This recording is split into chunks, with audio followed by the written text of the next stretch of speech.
The first thing I noticed about the crash site was the silence.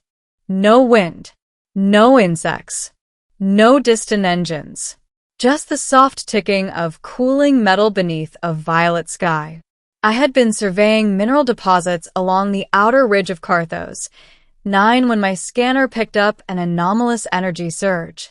Not natural, not human. Controlled, then suddenly catastrophic. A ship had come down hard. I followed the smoke trail through jagged obsidian formations until I saw it, a sleek, crescent-shaped vessel embedded halfway into a canyon wall. Its hull shimmered faintly with failing energy shields, fractured along one side like cracked glass. Definitely not from any registry I recognized. And definitely not built by humans.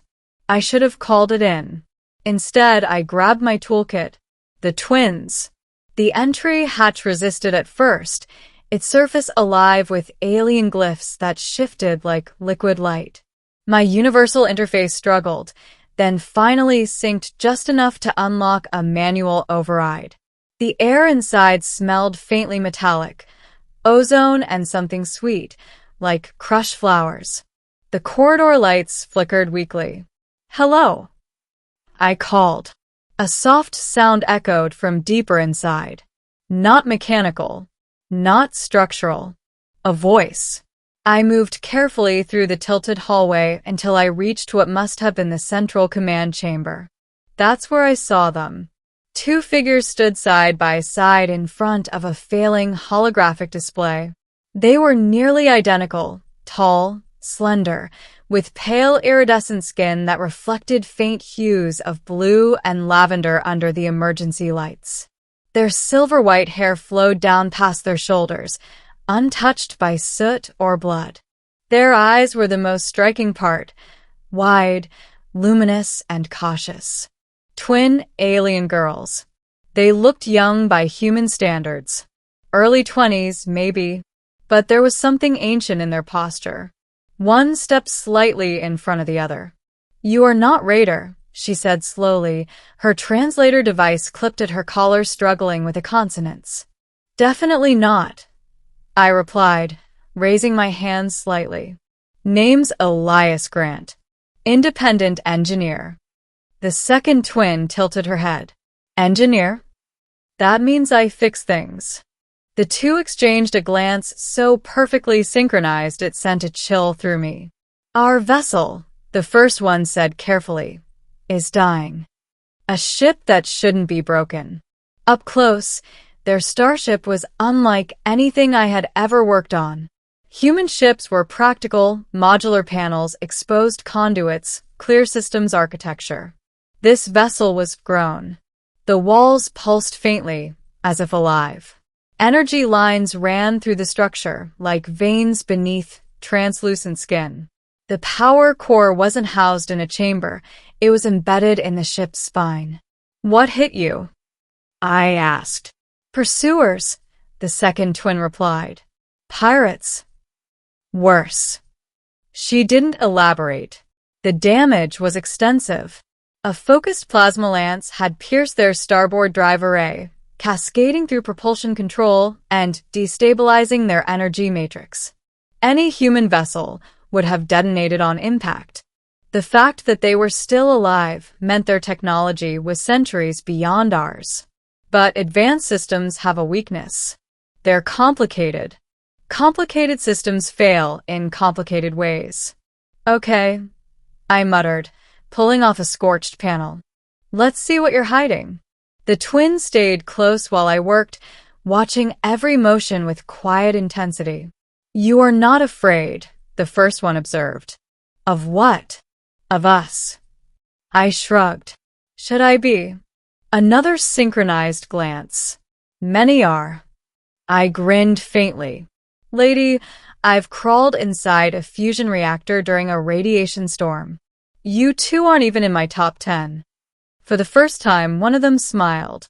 It was small, but it changed the entire room. Why they were running. It took 3 hours to stabilize the drive core. 6 to reroute auxiliary systems. 12 before the ship stopped groaning like a wounded animal. While I worked, they told me their story in fragments. They were from a species called the Lyriath, nomadic navigators who mapped unstable sectors of space. Explorers. Scholars. But the galaxy had grown dangerous. A militant empire known as the Vorax Dominion had begun seizing advanced vessels for reverse engineering. Lyriath ships were prime targets. The twins were not soldiers. They were pilots, and their ship had been ambushed. "You escaped," I said, tightening a magnetic seal. "Barely," one replied. "And now?"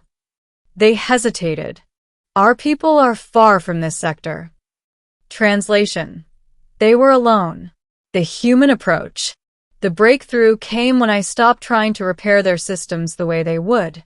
Alien engineering prioritized elegance and symmetry. Human engineering prioritized survival.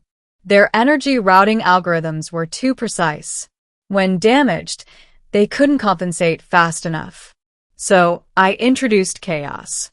"Wait," the second twin said as I prepared to splice in a crude bypass using my portable fusion stabilizer.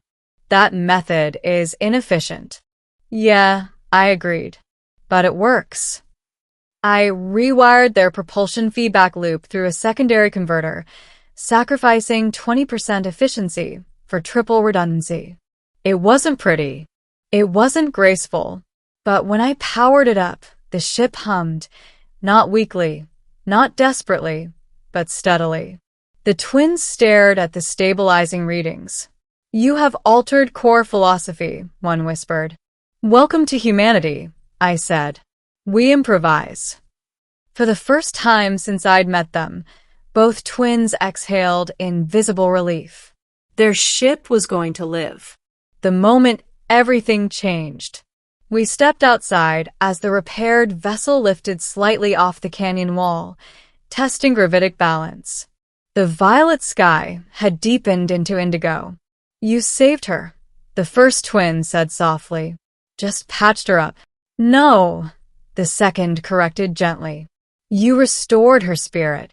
I laughed. "It's a machine." They exchanged another look.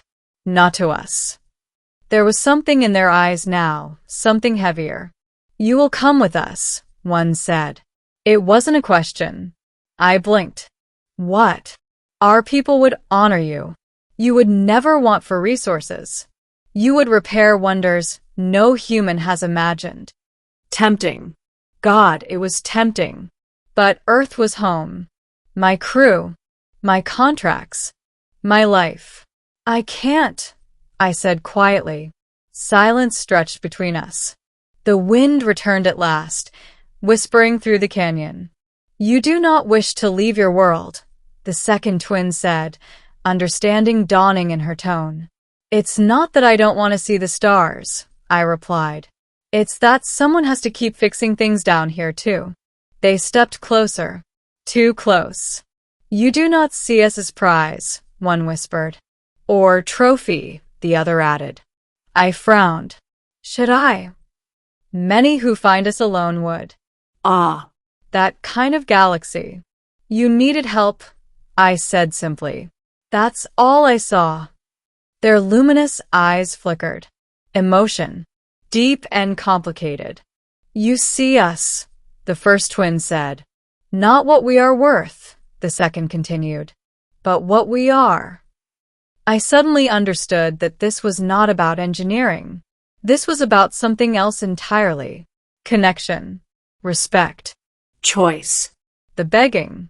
When the ship fully stabilized, the boarding ramp extended once more. Departure time. I handed back the diagnostic tablet. "She'll hold." Might rattle at high-speed transitions, but nothing catastrophic. They didn't take it.